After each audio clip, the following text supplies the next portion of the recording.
I got to talk to some people. But I want to be with you.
Especially after the last 18 months of isolation. It's really nice to see people's faces, to hug people, and we just really appreciate all of your support, especially right now.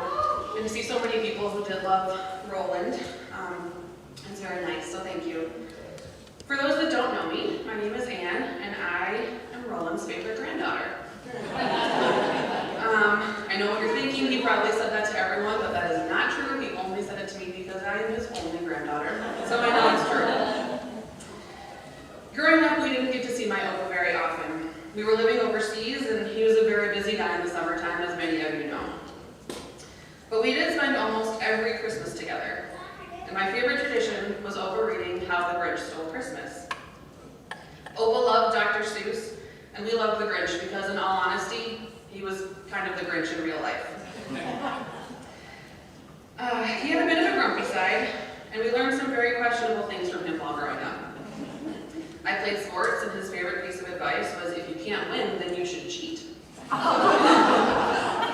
He also taught us to swear in both Dutch and English at very early ages, much to my mother's horror. He didn't really like Christmas very much. He liked the family time and our traditions, but Christmas itself, he wasn't a very big fan. When Opa would say a prayer before Christmas dinner, he would roll his eyes and groan and say, oh my gosh, this is the longest speech ever, aren't you done yet? And then when she would finish, she would say, well great, now the food's cold. Did I mention Opa was the most patient person on this earth? However, he was also like the Grinch in that we really did see his heart grow 3 sizes over the years. The more time we spent together, the more I saw his fun and softer side. For example, on a family trip in Switzerland, we decided to rent paddle boats and take them out on a lake. It was really hot, and being a teenager, all I wanted to do was jump into the water and swim. I jumped in, turned my sights to my dad, because I didn't want to swim alone, and he would not jump in with me. All of a sudden, I heard a splash behind me, and I saw everyone's eyes get really big. And I turned around and saw the old man floating and laughing in the water. Pretty sure I heard some curse words too, but I have blocked those out. Did he think about what was in his pockets? No. Did he think about how I was going to get back in that GD boat? No. But all he thought was that he was hot and didn't want his favorite granddaughter to swim alone. Another favorite memory of mine was after college graduation in Florida. We did a trip to Disney World. I'm not sure how we convinced him, but he decided to come with us. It was Christmas time, and we were kind of a big group. So one half wanted to go look at Christmas lights, the other was going to go on a ride called the Tower of Terror. For those that don't know, it's a fake elevator that goes up and drops you 13 stories. It's a thrill ride. As we started to walk toward the ride, Opa said, screw the lights, and decided to join us. He said anything for his favorite granddaughter. He had zero idea what he was signing up for, but I do still have a picture of my then 80-year-old Opa on the Tower of Terror. I could go on and on. I have many cherished memories with my Opa. So many laughs, and my favorite thing was making him really laugh hard, and that is a sound that I will never forget. Looking back now, I do feel like his heart grew 3 sizes, just like the Grinch. His heart grew so much so that this last Christmas, he himself, my Grinchy Opa, said the prayer for our feast. I'm kidding, that didn't happen. That was a Grinch joke, and I had to do it, knowing that he was watching right now. He is laughing as hard as we are at the thought of him saying a Christmas prayer. So everyone, for the plan today, we're going to keep it casual. Anyone that would like to say anything is more than welcome. Keep in mind that this is being live streamed, so try to keep it PG-13. I know some of his stories are a little difficult, but yeah, try to keep it nice. But next, since the favorite granddaughter went first, I think it only right that the princess goes second. So Evie will be up next.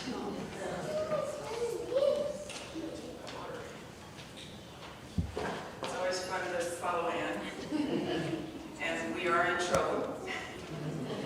So I did want to read a few things to you, the messages we got. I also wanted to point out that Dad's brother and family are thinking of Dad. They sent one of those beautiful arrangements and sent a few notes that I wanted to read to everybody.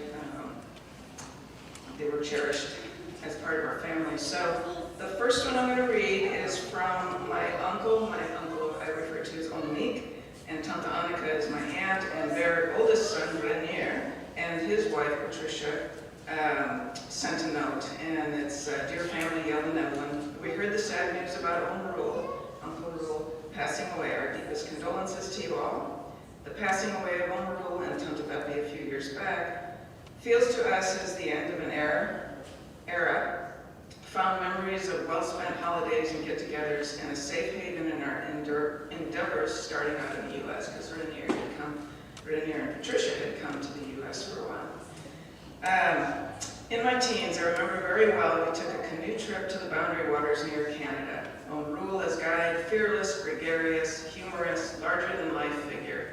Much later on, I had the opportunity spending some time with Rule and Tante Beppy in 1994, living with them while starting out in the U.S. Having read my father's book about his life and listening to Rule's stories, I began to understand the circumstances he grew up in, surviving a Japanese POW camp, a cold welcome back in Holland, starting a new life in the U.S. I guess it made him appreciate life a little better, live it and some life he had. I will always remember his genuine ability to connect to people. While staying at his place, people from all walks of life came over for dinner. It made lively conversations and a good introduction to American life to me. I am thankful for his generosity and always remember him as the great uncle overseas. We also got a nice note from Patricia that said, "When I met Lanier, we soon planned to come to the U.S. Lanier introduced me to the U.S. Reyers family, and the very welcome felt for me like coming home. I remember my first trip to the cabin in Cornucopia, Uncle Rule joking to me because he saw me sleeping all the time. I enjoyed his humor and his smile. I have very fond memories of Uncle Rule as rough diamond with a warm golden heart." And I think that really sums up not only their experiences, but exactly who he was. Sorry, I dropped my mom here for a second. So the next note is from the younger brother, Roeland, namesake. And with much regret, I heard today that when Rule passed away last night. My deepest condolences to you all. I always felt I had a special bond with Rule, maybe because I was named after him and it's his Opa. So a long family chain there. All vacations or short stays in Minnesota or the cabin, sailing and sitting at the shore of Lake Superior, Switzerland, or you coming over to the Netherlands were so much fun. His sense of humor and laughter were indescribable. I don't think anything was too crazy. He was never scared and just did things. While reviewing and editing the stories for Meek, his father, my father's brother, several years ago, it was like I was there in Indonesia, living the stories Meek wrote about his memory. And then some nice words for us. So this one, I don't want to take anybody off guard, but my mother, as always, was well prepared for any circumstance and wanted to make it very clear how she felt about my father. So on her piece of paper, and I did read this to my father after her passing when I found it, she wrote, in 2009, "If I go before Dad, I want it to be known God sent me Roeland to love me. During all of our lives together, he took care of me, supported me, encouraged me. He was always beside me and behind me.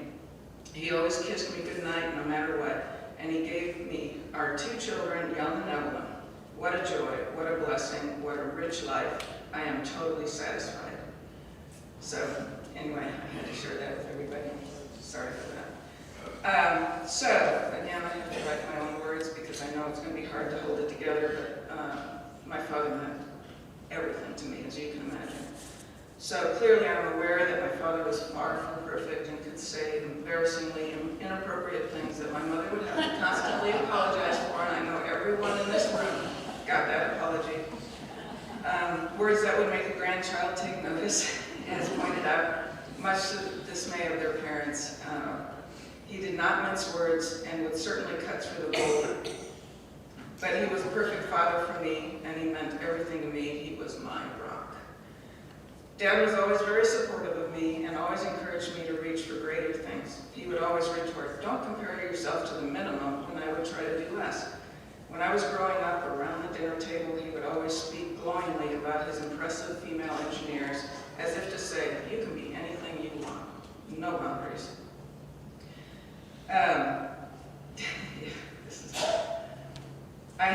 if I had a bad day at work or school, he would always encourage me and tell me to keep my chin up.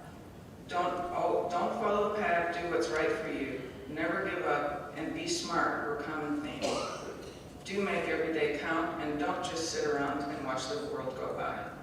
Do leave things better than you found them, and don't F it up. And many of life's lessons were taught to me through the great Dr. Seuss stories, as Anne described. But mine was Yertle the Turtle. That was always his go-to. And of course, freedom was not to be taken for granted, but instead as a privilege to be cherished. After cleaning their home, I found no less than 20 copies of the Constitution scattered in different areas.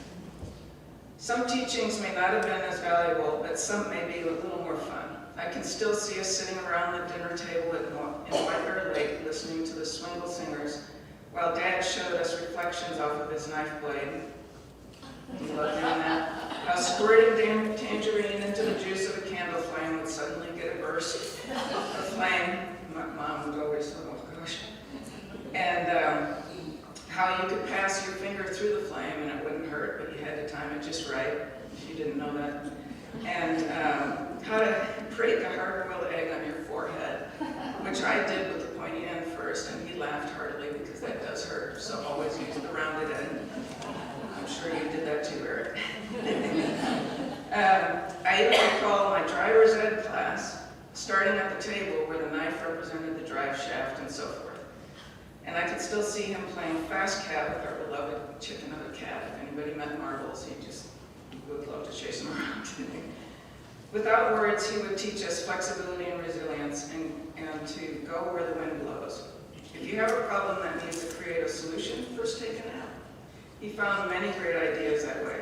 He always cheered for the underdog, much to my dismay at sporting events, because he always cheered for what we would usually win.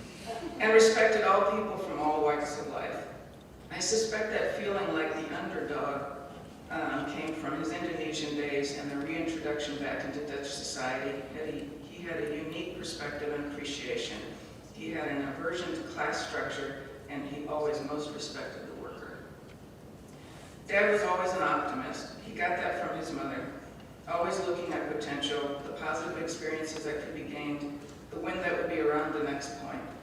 Dad didn't like cut flowers or Christmas trees inside the house, but he certainly felt compelled to make a jewel out of the dreaded weed tree, the buckthorn.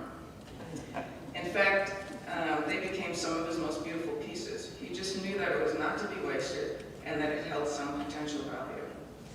Value or cost had always been measured by the number of sales that the same money could buy. The main sale, Storm Jib, Genoa, and on it goes. And that was hard to argue with when I wanted something. And especially to his final days, you could never find the mute button on his TV remotes, as he would completely wear off the lettering on the button. Need I say more? Thank you.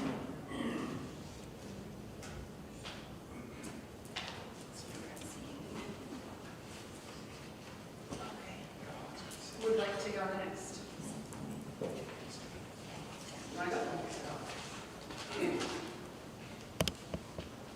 So I am Eric Reyers, the eldest of his grandsons, not necessarily his favorite though.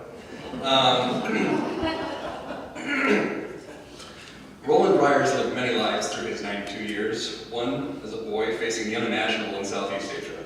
Another as an immigrant building a young family in Minnesota. And finally to my generation of Reyers as the curmudgeonly but loving grandfather, Opa. This is the Roeland I will selfishly focus on. In thinking back over his life as it was lived through my eyes at least, my memories seem to play out as VHS home movies on a tube television in my mind. Some edits have occurred through time. These small vignettes are not a strict retelling of events as they happened, but are instead meant to invoke the general feeling of how I viewed him growing up.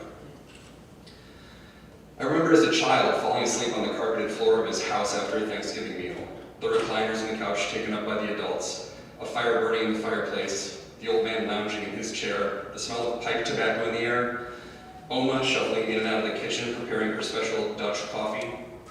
Though this memory is specifically of Thanksgiving, it blends with another holiday, the VH tape in my mind, jump cutting to Christmas, and the yearly tradition of our Grinch, reading The Grinch, his gruff voice and Dutch accent bringing the green villain and eventual hero of Whoville to life in a cartoonish way, as his heart grew 3 sizes that day. For a man living life in a second language, Opa had a creative and colorful way with words, as you've heard, many of them 4-lettered. Let's generously use and stretch the word candor to its fullest extent here.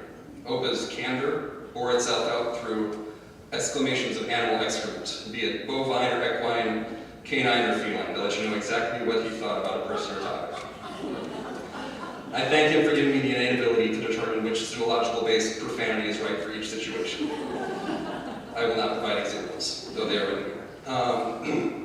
I remember riding to and from the Point, a small spit of land that juts into Loon Lake at the Norrell House, bouncing in the trailer pulled by his tractor. And upon arriving at the Point, the smell of a campfire as we absentmindedly roasted hot dogs into beef-based charcoal, realizing that we still had to eat it, or Dad would bite the bullet and eat it. After it became a charred black rod, because in this house we don't waste food. A healthy lesson and an unspoken example of the lasting trauma of Opa's youth spent in a concentration camp. Finally, I remember the man at the helm of the Freedom. Though it was decades ago, this will be my most lasting image of Opa, the one that's emblazoned on my brain. He allowed me to tag along on my first guy's trip, a boy hanging out with the men for a crossing of Lake Superior, sailing from Corning to the North Shore in less than ideal weather with Opa, my father, and some family friends. You hear stories about the lake and its dangers, but as a child and knowing no better, you have supreme confidence in the abilities of the adults around you. That is, at least until a rogue gust of wind tips the boat on its side, dumping you out of the bunk in the middle of the night. I'm told when I got off the floor, my eyes were the size of dinner plates. At least everybody else got a kick out of it. Still, to experience honest-to-God adventure as a young man with a trio of Reyers doing the thing that seemed to make Opa the happiest was incredible. The specifics of these memories have warped and faded through the years, probably the result of rewinding that VHS tape too many times. Stories evolve with each telling, and I like to think that just remains the same. I will treasure these stories as we move forward without memories of a life well lived and what he's left for us by founding this family on American soil. I see him in my father and my brother, and I see him in my aunt and my sister and his grandchildren. I wait to see his legacy in the Reyers that follow, and I can only hope that others see him in me as well.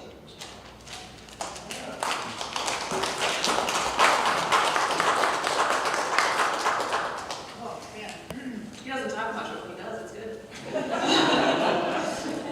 Who would like to go next? Do you have anything to say?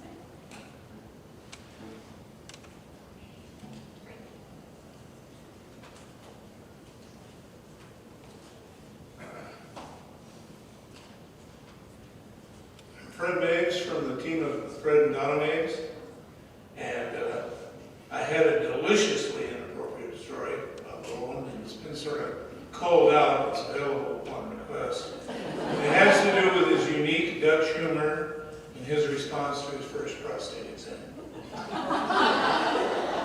Go ahead. You sure? Yep. Where's Evelyn?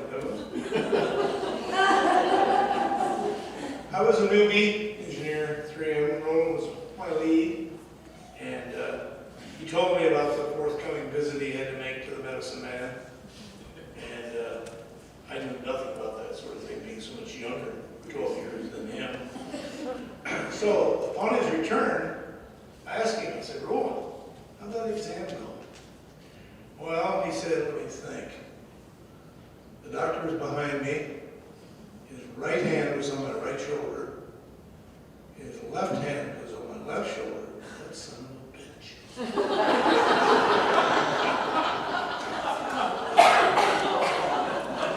Brushed up against him proper. Roland was not an adult Boy Scout, but he was these things: genuine, honest, dependable. What you see is what you get. Inherently creative. We have a lot of examples of that, especially at 3M with our Reyers heating and cooling loops used worldwide. He was a naturalist of the first order, way before the environmentalists. He wasn't satisfied with status quo. He wasn't interested in status. You heard it here already. His personal code was family first. He favored sustained outcomes. He was a finisher, and he was and is our friend.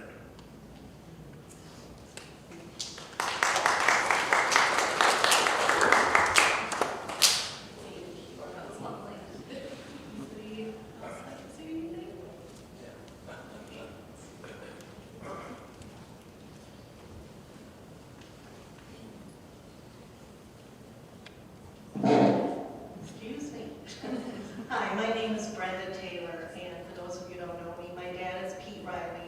Roland was a friend of our families for 42, 43 years, something like that. And I happen to remember living in Pleasant Valley, and my dad coming home, I think it was from Raleigh, North Carolina, talking about this tall man with a booming voice and a hearty laugh, and was so excited to meet him and couldn't wait for our family to meet him. So shortly thereafter, he came to our home, and we had a great visit, and our family just fell in love with him. It wasn't long after that we met the rest of the Reyers, and kind of a story from there, kind of our extended family. And I have to say, part of the generosity of Roland and of Beppy, this is of both of them. When I was in college in Iowa City, my family up and moved, and they left me. And they came back to Minnesota, and I stayed in Iowa to finish college there and to continue my job, my summer job, which I was fortunate to work in Cordova. And Roland and Beppy invited me to live with them.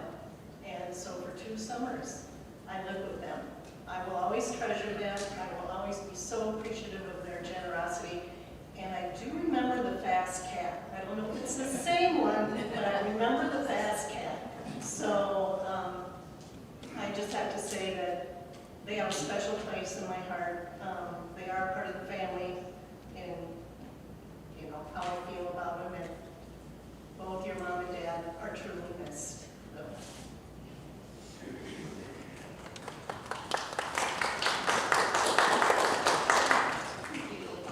I also got to live with them for a summer, and it was very eye-opening. So, anybody else like to say anything? Yeah. Get on up here, Randy.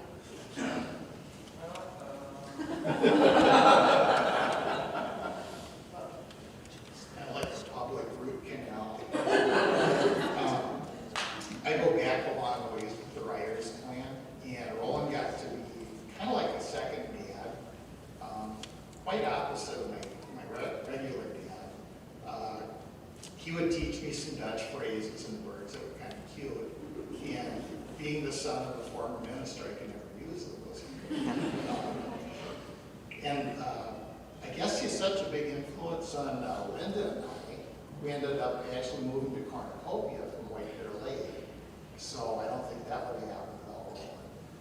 And how long do we go back? Since the 60s? Mid-60s or so. So sadly, I've known Jan a long time too. I don't know, I'm trying to think of something really nice that'll summarize Roland, and it's pretty hard to do that, but he loved to watch me go out and fly model airplanes sometimes in Cornucopia. Well, I actually loved to watch me crash model airplanes. So we had one incident that I was flying along, and I don't know what happened, but I hit a school bus, and it was quiet, and eventually the sound caught up, and after about 3 seconds, I heard this, that was spectacular. He was just crying after seeing that. So, anyway, Roland's just a great guy. He's a good mentor. He just loved to do a lot of things. He had an adventurous spirit, and hopefully some of that rubbed off. I guess I never had done any world traveling, but knowing Roland, that was like from a different world, so I thought that was kind of neat. So I think that's all. I had a bunch of other stuff, but basically Roland was a great guy, and I'm going to miss him, but there's so much of him that rubbed off that I think with all of us, it does kind of live on. And that's a cliche, but it really is true with Roland. So thanks.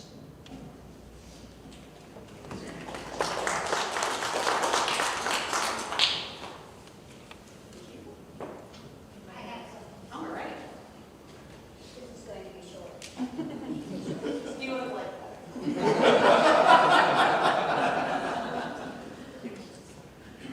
Yeah, I'm Don Mayes, and I'm going to him. And I told him not to tell that story. I didn't think it was appropriate, but after this, I understand it was appropriate because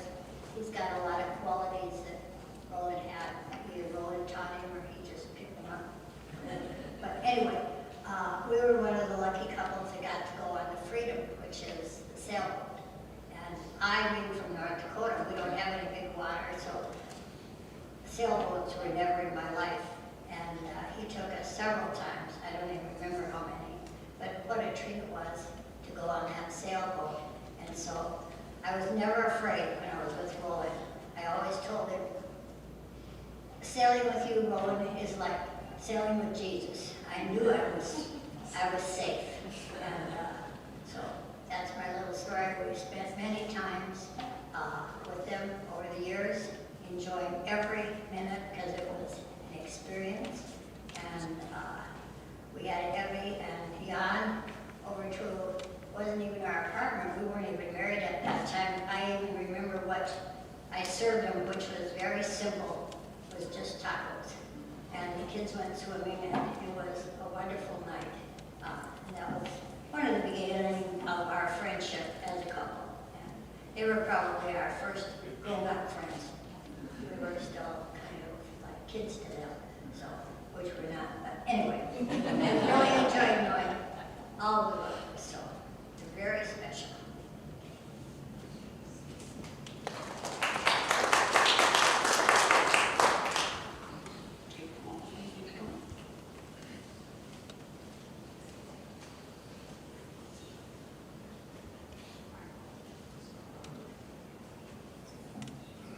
I am not a family member. I'm Robin Crandall, and I'm Roland's orthopedic surgeon.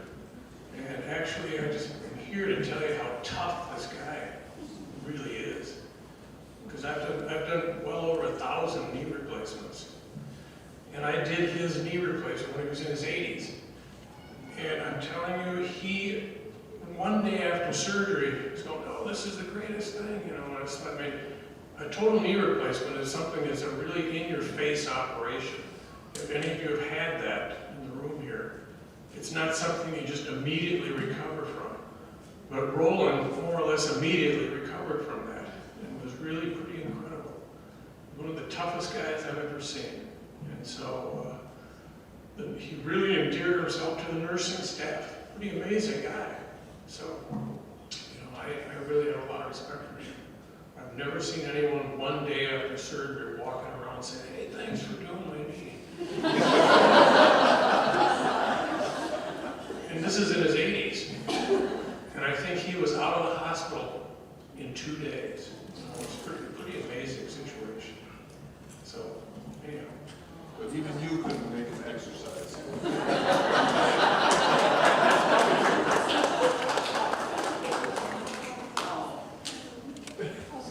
Great, thank you.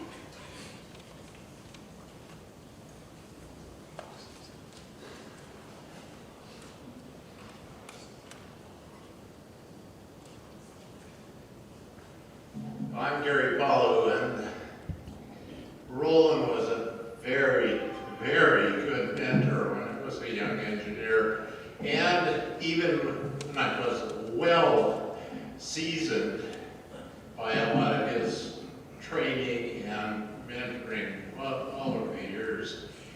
Roland had a special personality that you just could not match anywhere. He had a vocabulary that only he could get away with. There's some chuckles out there because everybody's couldn't deny that. But he was one of the best mentors I could ever hope for. Because as a rookie engineer, you really don't know which way is up. And the rollie said, "Well, come here, we're gonna do it." Okay, we did it. We did it in Antwerp, we did it in Decatur, we did it in Cordoba, we did it kind of like wherever we went. Didn't make any difference of the language, you know, and sometimes volume works too. But no, he was somebody that just couldn't be denied. But he did it in such a moral compass that was great. He was always down the middle of the road.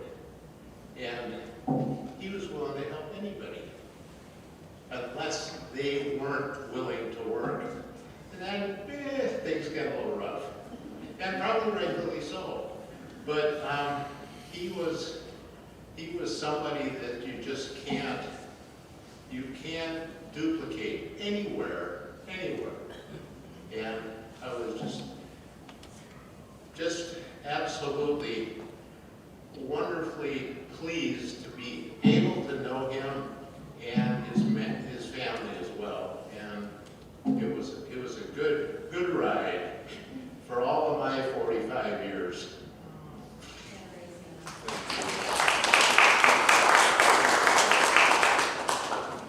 Like to see what HR says about his training style now. Anybody else like to say anything? Time for the golden child. Oh, one more.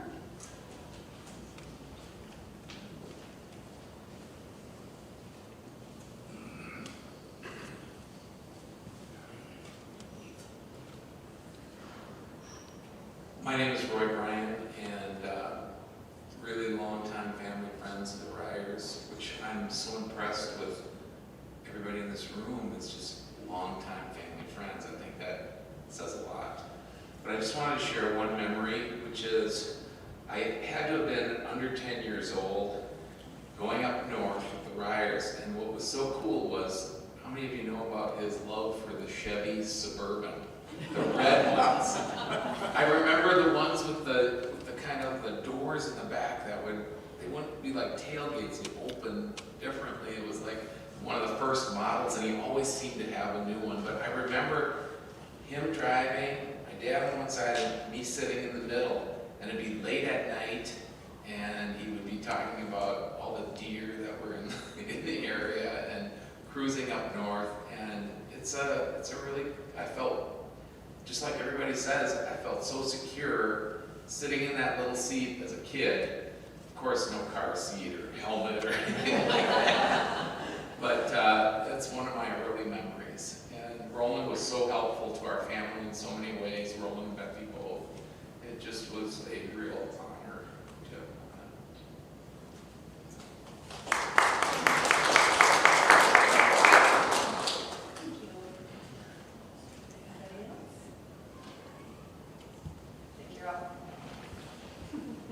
Repeat the golden child then. Yeah, sorry. Now speaking, the golden child. Oh, so untrue. The pain in the ass, maybe? Sunny boy. Sunny boy, yep. And that, I got a card here, and I was going to explain how tough it was to be the son of Roeland Reyers. He didn't stick up for me when the kid wanted to fight me in the neighborhood. He just sat and watched and said, well, take care of yourself. Fend for yourself. Or the hours he made me sit at the table when I didn't want to eat something that my mother had prepared. You ate everything on your plate, or you sat there until, I don't know, how long. The bike ride I had to make every day to Montemita by Roy's house to go to school in Montemita, not White Bear, not the school next to me, but the one way down there, and come back up the, oh God, it was such a pain in the butt. And my father would just say, you were fed with a golden spoon, kid. Get over it. You know? I was a realist, and it was a challenge to try and meet up to that larger than life, that booming voice, that disciplined Dutchman. And my challenge was that I never really knew the stories while I was growing up of how he grew up. And it wasn't until many, many years later that I had a chance to understand where some of that came from. And I was going to go through all that, and then I decided, no, I'm just going to share one experience that came to mind as some of these stories that you've told help rekindle the memory. There's one, first of all, Roy, he didn't tell the full story on the Chevy. He was usually doing 80 to 85 on County Road A, which was a two-lane road with no shoulder, and had these, would go up and down, and we used to love to swee as the wheels would leave the ground and come back down.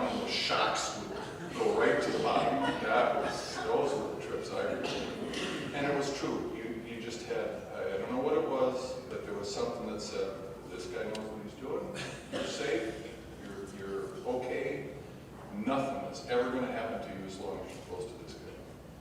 And the memory I wanted to share was sailing back from Ontonagon, Michigan, in a windstorm at least. I mean, the waves were probably 8, 10 feet, and we were in the teeth. In other words, the wind was coming straight at us. And so we had minimal sail set, and he was back there, and I remember sitting in the cabin looking back at this guy as he tried to light his pipe in these conditions. And he was mumbling to himself. And I found out later why he was mumbling, but at the time he was doing this thing. He couldn't get the lighter to go in the pipe. And then he looked up and he'd try again. And then he'd look up and he'd try again. So I was in the cabin, nice and warm. At that time, fortunately, I had no motion sickness because I would have been all over that cabin. And it was very small, as my kids had learned later. It's a small boat. And my mother was in her usual perch, sitting at the bulkhead outside of the cabin because she did suffer a little bit from motion sickness. One hand gripped on the rail, the other hand gripped on the lifelines, just looking forward. She always did that. She would look forward into the waves. That was her way of hanging on. And finally I heard, and the pipe went down. I said, that's it.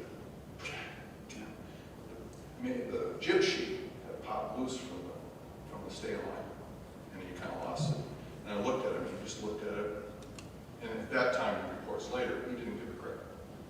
He was so cold, he was so hypothermic, that he didn't really care. So he looked in the cabin, 14 years old kid, and said, I took that boat all the way back to Stockton. I never felt as appreciative of his approval and his trust.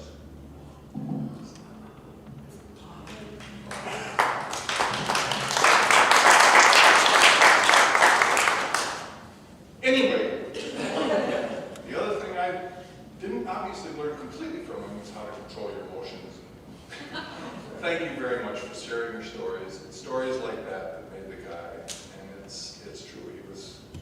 He was an oddball. He was a different one. A lot of it I had to learn later came from that upbringing.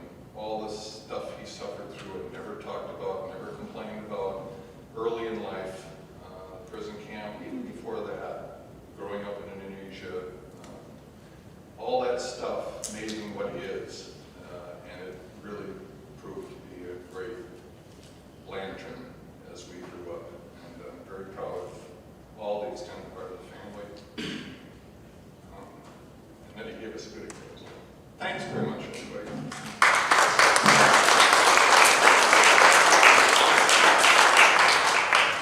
So thank you again, everyone, for coming. I believe we're here for another 20 minutes or so, so please stay, chat. There's coffee and Dutch treats in the back. But thank you very much for all your kind words and thoughts and being so supportive.